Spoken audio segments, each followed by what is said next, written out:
Bismillahirrahmanirrahim. Assalamualaikum warahmatullahi wabarakatuh.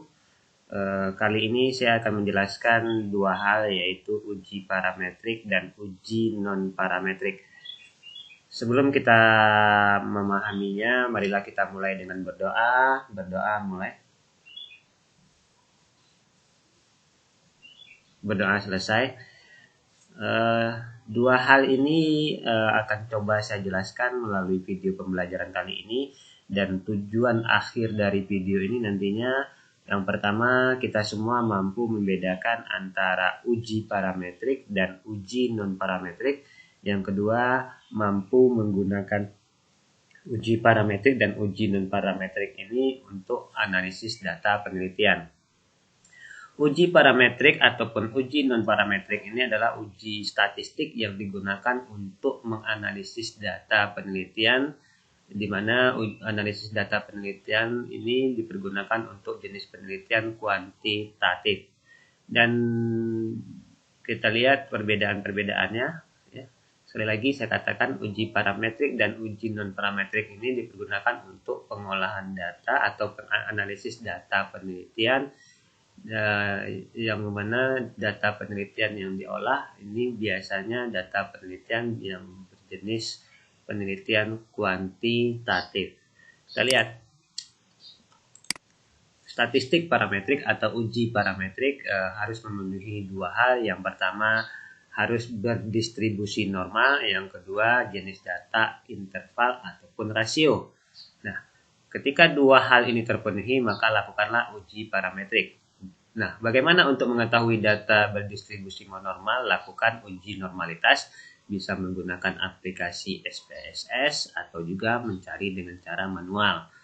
Lalu bagaimana cara mengetahui jenis data, interval, dan rasio? Sudah saya jelaskan pada pertemuan sebelumnya. Jenis data itu ada 4, nominal, ordinal, interval, dan rasio. Jika dua hal ini tidak terpenuhi, maka dia akan berada pada uji non-parametrik, di mana uji non-parametrik atau statistik non-parametrik ini digunakan pada kondisi-kondisi penelitian tertentu. Apa sih kondisi penelitian tertentu? Ini dia.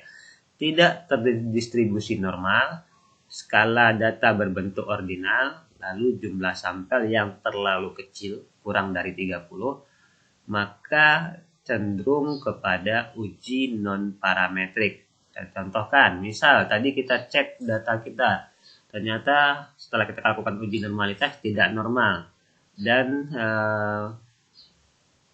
skalanya tidak pada skala interval atau rasio. Lalu yang berikutnya, datanya hanya berjumlah 10. Nah, jika dia memenuhi kondisi-kondisi tersebut, maka lakukanlah uji non-parametrik. Haruskah kita terpenuhi semuanya? Jika salah satu saja sudah terpenuhi, misal data tersebut tidak terdistribusi normal, maka saran saya langsung saja kita lakukan uji non-parametrik. Tidak perlu menunggu ketiga-tiganya harus terpenuhi.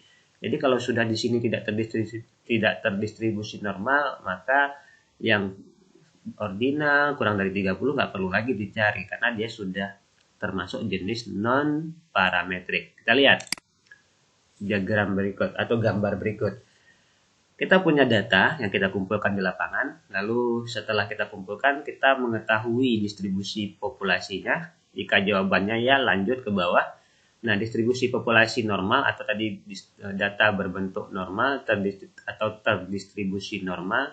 Jika ya, lanjut lagi ke bawah, sampel ditarik secara acak, variansi kelompok sama, lalu sekarang pengukuran interval dan rasio.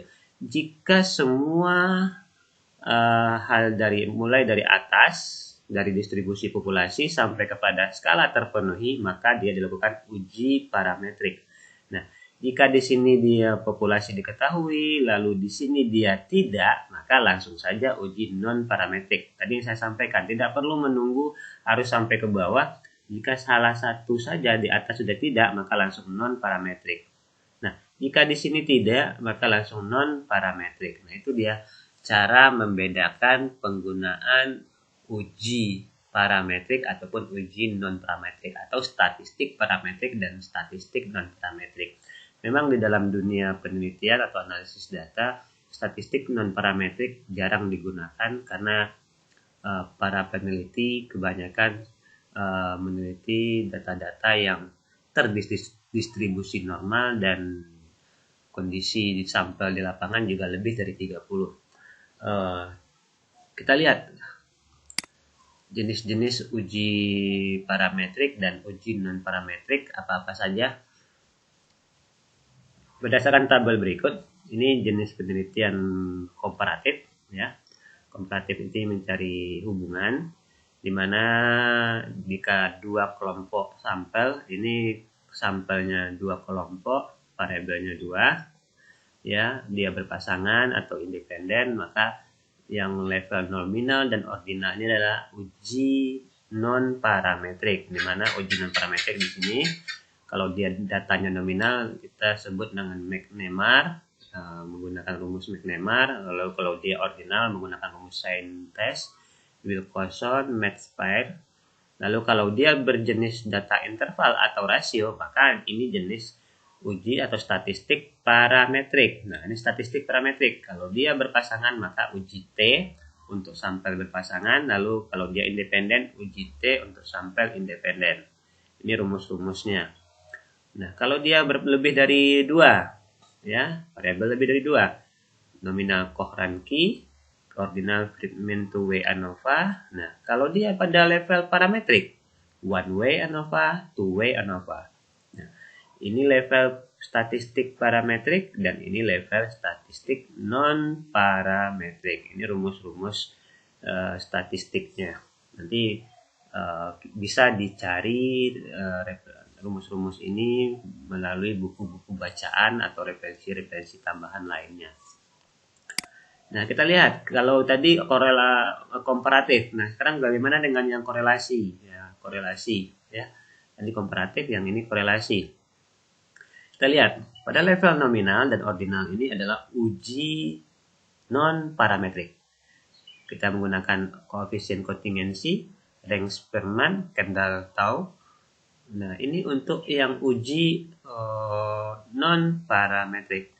Nah, kalau untuk interval atau rasio dan uji statistik parametrik, product moment person, korelasi ganda, korelasi parsial. Nah, inilah rumus-rumus statistik non-parametrik dan statistik parametrik. Kesimpulannya adalah uji statistik parametrik itu syaratnya harus berdistribusi normal dan harus data tersebut berada pada level interval atau rasio. Itu uji statistik parametrik.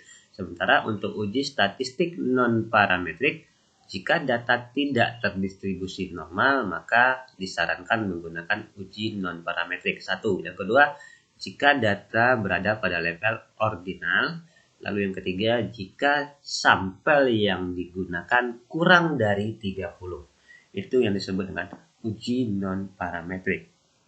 Dan rumus-rumus uji non-parametrik ataupun uji parametrik tadi sudah saya jelaskan. Tinggal dicari buku-buku bacaan tambahan mengenai bagaimana rumus tersebut. Mudah-mudahan penjelasan yang saya jelaskan ini bisa dipahami. Saya akhiri. Assalamualaikum warahmatullahi wabarakatuh.